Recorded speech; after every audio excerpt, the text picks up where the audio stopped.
Welcome to Bonnie's Beat. I'm your host, Bonnie Squires. We're coming to you from beautiful downtown Wayne, Radnor Studio 21, Mainline Television. We like to showcase people who are doing important, interesting things in the community and also who have some kind of history. And today we have a very important guest, and her name is Janice Gorson. Hi, Janice. How you doing? Fine, Bonnie. How are you? Nice to see you. I've known Janice for a long, long time. We belong to Har Zion Temple together. But I just discovered recently, someone pointed out to me, I went to a sisterhood meeting to hear a speaker, and someone said, oh, Janice Gorson is also a Rosie the Riveter. Now, if you're not familiar with the phrase Rosie the Riveter, during World War II, when all the men were drafted and were sent overseas to fight, women took their places in factories and a lot of other places. Now, Janice Gorson was not a riveter. She was much higher than that. Janice, let's get some of your background first, okay? Okay. Where did you grow up? Where did you go to high school, to college? Okay, I grew up in Winfield, which was about the most magical place you could imagine. It was built after the First World War when all the soldiers came back from overseas and started having families, and this community was built up. It was hundreds and hundreds of houses, and they were all young people. Like my father was a lieutenant in the First World War. He came back and started to raise his family, and it was just wonderful. If I had a fight with a girl across the street, I could play with the twins 2 doors up, or Shirley Casket, who lived next door to me, and it was just a marvelous place to grow up. And Har Zion Temple was like the hub for all of Winfield. It was amazing. It really was. It really was. 54th and Winfield Avenue. But where did you go to high school? Overbrook High School. And after Overbrook, you went to? Well, that's when the Navy hired me and sent me to Bryn Mawr College with a group of about 30 girls from the Philadelphia area who were graduating at that time. They were graduating high school, and we were selected to take a course at Bryn Mawr College in qualitative and quantitative analysis of metal. And then we Whatever went... that means, I have no clue, Janice. Well, I was an English major, Oh, a French okay, minor. okay, I don't know okay. what this qualitative stuff means. Well, we had to find out what the elements were in the steel that they were using in the hulls of the ships that they were building, and how much of the different elements were in this particular sample of steel. After our course at Bryn Mawr College, we went to work at the Navy Yard. I guess it was Shop 013, which was the chemistry shop, and we analyzed everything that the Navy used. But our main job was to analyze the steel that they were maybe pouring into a hull that day. A bell would go off, and we would have to put down whatever we were doing, and we had analyzed the sample of steel that they were going to pour to make sure that... When you say hull, H-U-L-L? Yes, the hull Okay. of the ship, Hull of the ship, destroyer. Not H-O-L-E. No. H-U-L-L. Oh, I'm sorry. Okay. Right, the hull That's of all the right. ship that they I'm were... a good guesser. Yes. So how many women were you involved with at the Navy Yard? We were about 30, maybe 35, I'm not sure. How did you get to the Navy Yard every day? There was a bus right down the corner from my house, and it took an hour to get there, and it went straight through. I didn't have to change or anything. It took an hour to get from my street to the Navy Yard. Later on, I did get to meet some of the chemists, some of the men that were chemists there, and there were some carpools, but most of the time I took the bus. So you were considered a chemist? I never considered myself a chemist, no. Well, what did the Navy Yard consider you? I guess maybe a chemist, maybe. Yes. And how long did you work at the Navy Yard? About 3 years. Oh, wow. I didn't realize it was that long. Yeah, Huh. well, the war was over, and I worked there. I got married when, when I was working there, and my husband went overseas, and then I worked there until he was ready to come home from Germany. Okay. Now, if people aren't familiar with the phrase Rosie the Riveter, there's a woman named Anne Montague whom we know and I've been involved with for about a year now. For 10 years, she's been seeking out nationally women who took the place of men in factories and Navy yards and whatever.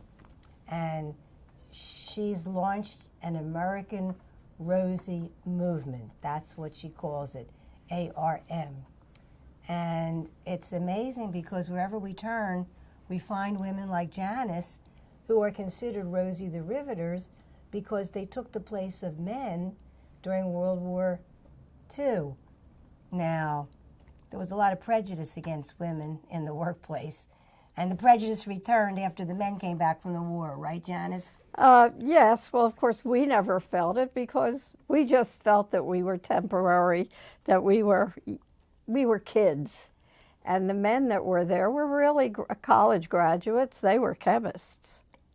It's interesting because I like to watch the movie Hidden Figures on television, which shows a group of African American women who were considered Rosie the Riveters because they were doing all kinds of computerized work for moonshots and things. And it's a beautiful movie. And as a matter of fact, it's true because at the Johnson Space Center, there's a building that's the Katherine Johnson building that's named in honor of this amazing woman who was like a human computer. I mean, they had her check the computer's figures, and she found mistakes that the early computers had made. So it's a beautiful movie, but it also gives you a sense of how important the women were in replacing the men that were all shipped off to war, unfortunately. Well, fortunately, because we won the war. So, anyway. But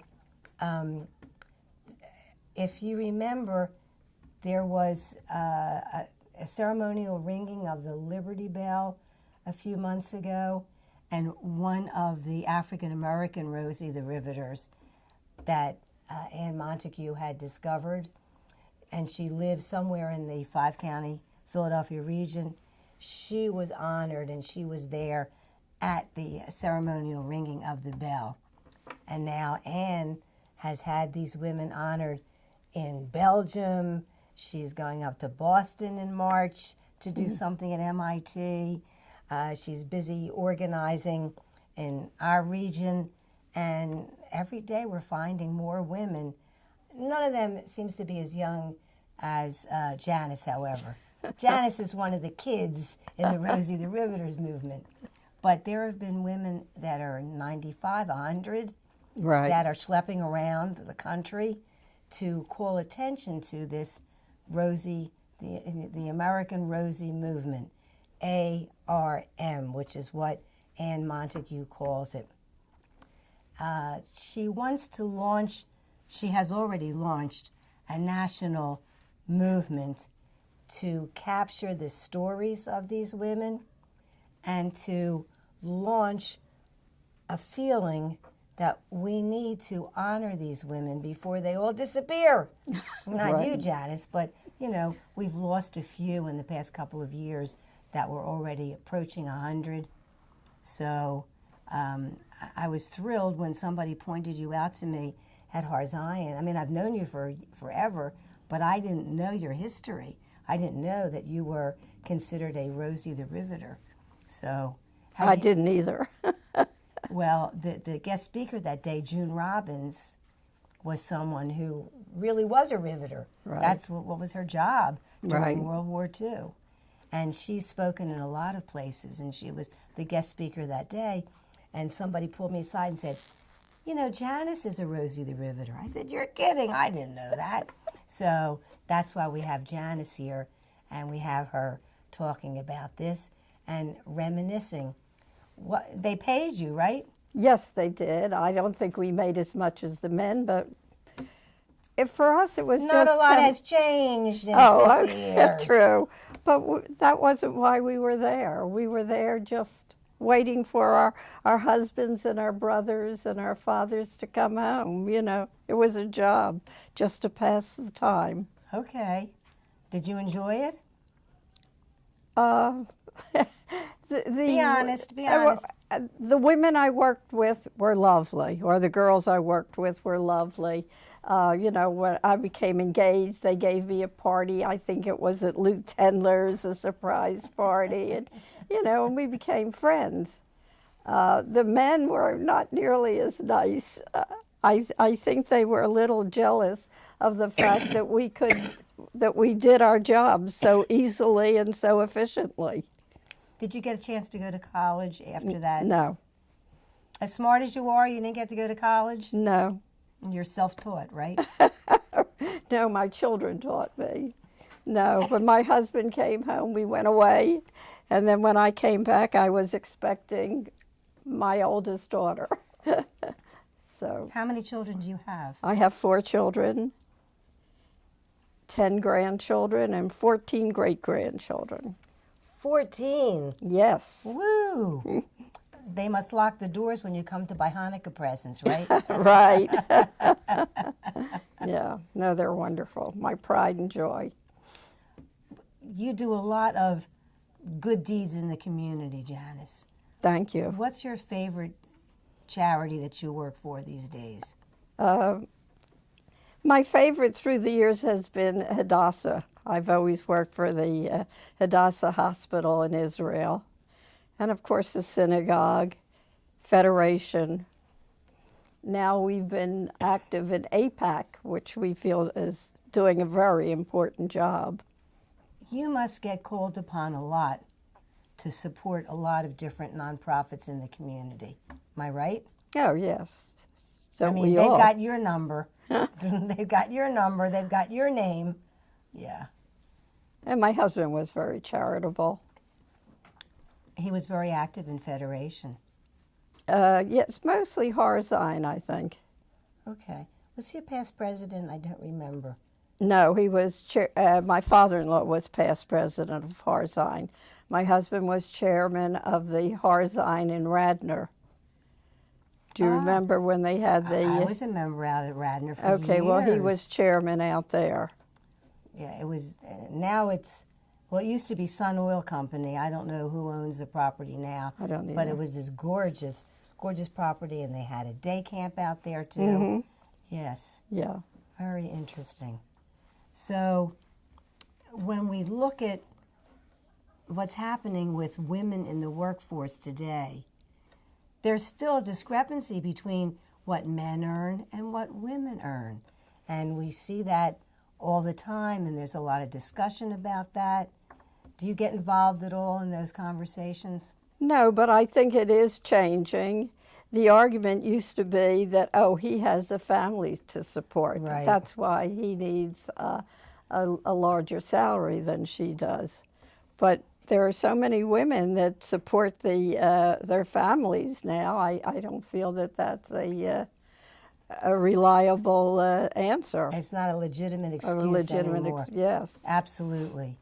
And there are many house husbands today that are Yes. that are staying home, taking care of kids, because the wife has a better career than the husband has. And somebody How true. somebody has to take care of the kids, right? Right. Anne Montague is this amazing woman advocate who she goes around the country. She's based right now in West Virginia, which is where she grew up. But Anne, she's all over the place. I mean, she's in different countries. She's in different states. She organizes special events, Oh, wonderful. special awards for the Rosie the Riveter women. And I wish her well. I'm a volunteer on her committee right now, so we shall see. But she was very excited when she heard I was going to be taping an interview with you, and I promised I would send her the link to the interview. Does Anne have children? Yes, she does. Yes, she does. And she's just a remarkable person. She really is. She's very passionate about this whole American Rosie movement. She really is. And every day, somebody identifies another woman who took the place of a male worker during World War II. And that made all the difference, because otherwise the factories would have been idle. Who would have done all the work? Right. Who would have poured the steel in the hulls? Hull. Yes.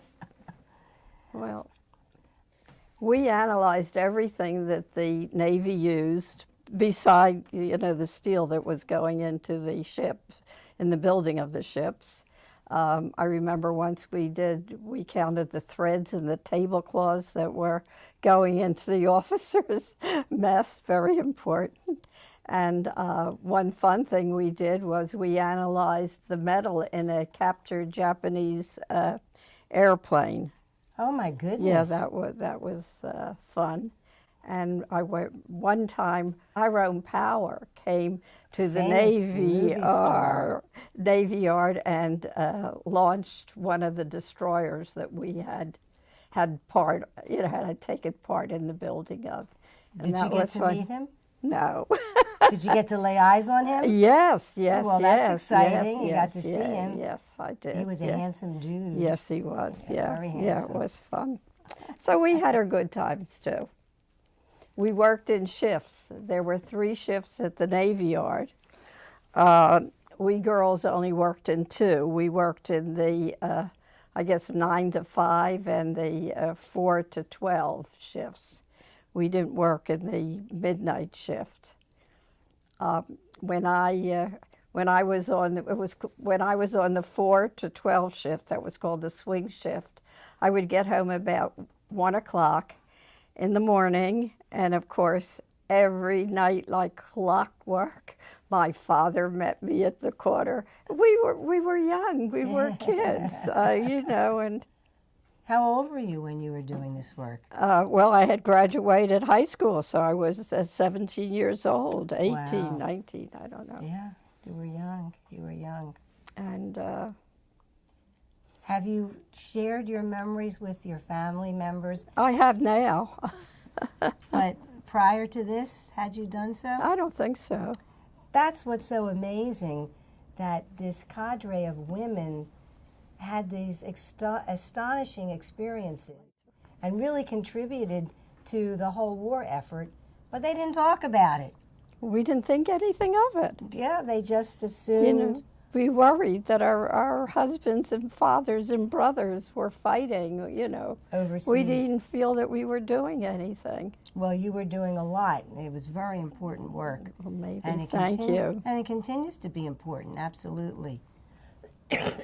I wonder if Anne Montague has started. I know she's kept extensive videotapes and diaries. I wonder if she's planning to write a book about the American Rosie movement.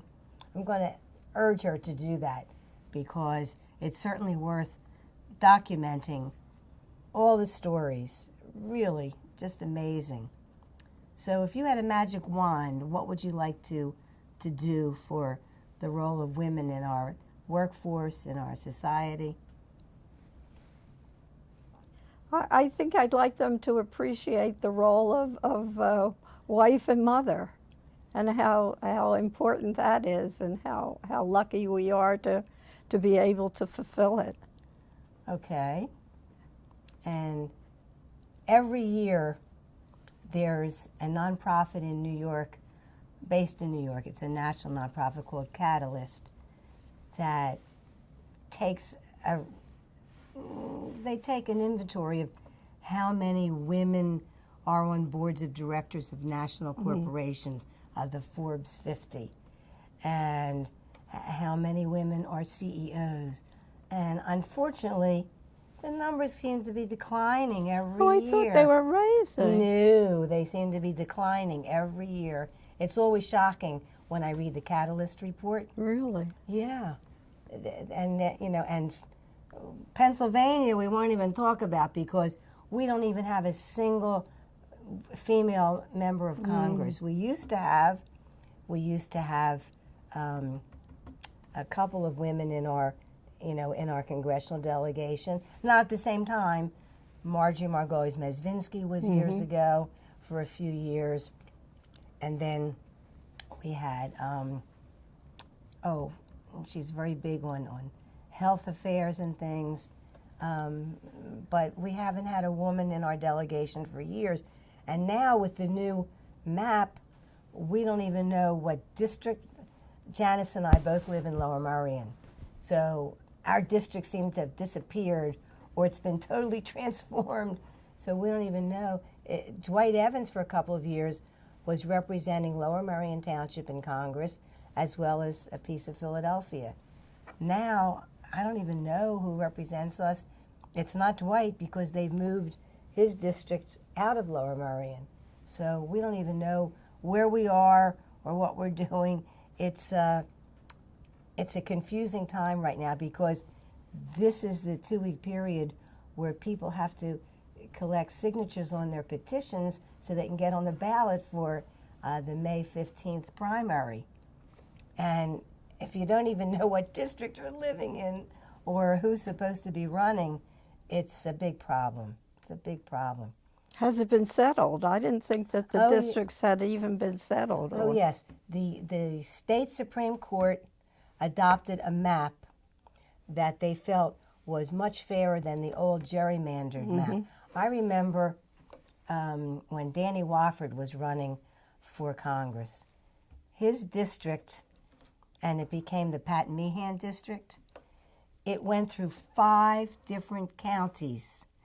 And it was, Wofford's kids said, "Dad, your district looks like a pterodactyl," because it was so gerrymandered. And at one point, I think there were 2 structures touching and to hold it together. And it just was this crazy, crazy shape. So they've tried to make them more evenly distributed between Democrats and Republicans. Now the Republicans may go to the U.S. Supreme Court to challenge it, but I don't know that there's time for them to challenge because you have to have all the materials printed for the ballots, and you have to have the petitions have to be signed. So who knows? We live in interesting times, shall we say? Very interesting times. Frightening. Some of it's frightening. That's true. I don't even want to talk about what happened in Parkland, in Broward County in Florida. It's just, but the younger generation gives you hope and encouragement that they're schlepping to their state capital. They're demanding to meet with their state elected officials. They're calling to task the governor and the president of the United States. Do something. You can't just say we can't do anything. So, but you belong to a generation that certainly did something. Well, we were forced into it. Doesn't sound like you were forced, Janice. Well, You weren't drafted. no, I don't. You mean as an individual? I thought you meant the whole thing going into the war. No, but you as a Rosie the Riveter. Oh, no. How did you get selected to be I sent? imagine my science teacher picked me, but I don't really know. Oh, okay. You know, I'm sure that our math or science teachers or someone must have recommended us. It's interesting because STEM, science, technology, engineering, and math, now they're pushing it for women, Right. which they never used to do. And I have to say, I'm guilty. I was a whiz at English and French and history, and math was my worst subject. If I had had to take advanced mathematics courses at Lower Merion, I would still be in high school today. I'm sure of that. I just, there's no way that I could manage the science. And I remember in chemistry class, Poor Mr. Whistler, he was my teacher. And he would have us do an experiment, and the color would disappear. And I kept saying, Mr. Whistler, where does the color go? And he would turn all kinds of colors, but he couldn't explain to me where the color went, you know. But I wanted to know. I didn't want to know strongly enough that I would continue with chemistry, however, because French and English were my two favorite subjects. So. And I liked math and science. Well, you were an unusual woman for your day. Probably. You really were. But today they're pushing math and science for women, and there are more and more women coming into engineering schools and in positions that they hadn't been to before. Absolutely. When you were working, you know, at the shipyard, the Navy shipyard, were there any lessons that you learned about the work ethic, about having to work alongside men that weren't so happy that you were there? Yes, we had. I felt I had to be careful what I said about a man. If I couldn't criticize any work that he did, even though I thought that my girlfriend did a much better job, I would never say anything. You were very diplomatic. You have to be a diplomat. Very good. How did you meet your husband, by the way? Oh, when I was in the carriage, he lived on the next street to me in Winfield, and his mother knew my mother. And Are you in a baby carriage? I was in a baby carriage, and his mother said to my mother, "Don't let him get near her." How old were you when you were married? 19. Oh, young. And then you had 4 children. 4 children, That yeah. kept you very busy, right? Yes. Kept you out of the workforce for...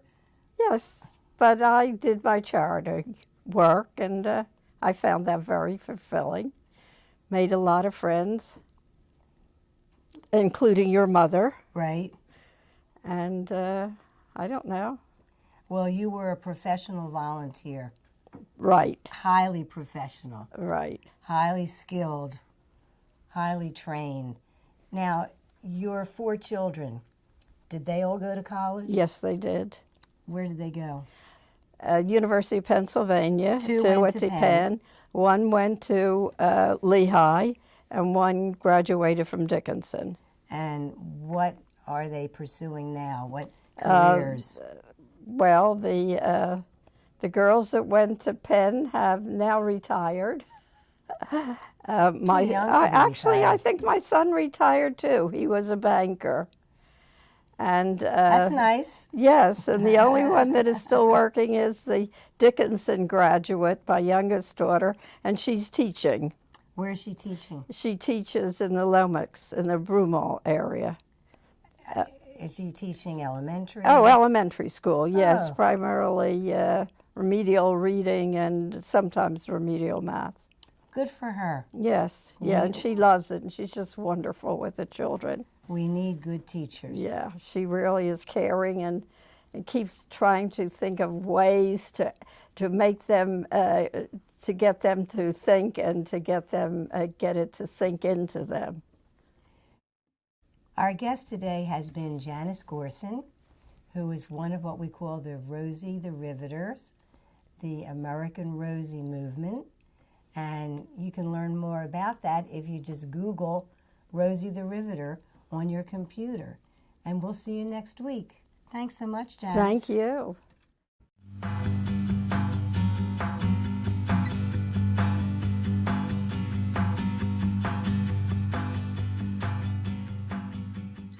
All the day long, whether rain or shine, she's a part of the assembly line. She's making history, working for victory. Rosie, the riveter, keeps a sharp lookout for sabotage. Sitting up there on the fuselage, that little frail can do more than a male can do. Rosie, the riveter. You are watching Radnor Studio 21, an arts, educational, and entertainment station proudly serving the main line and greater surrounding area.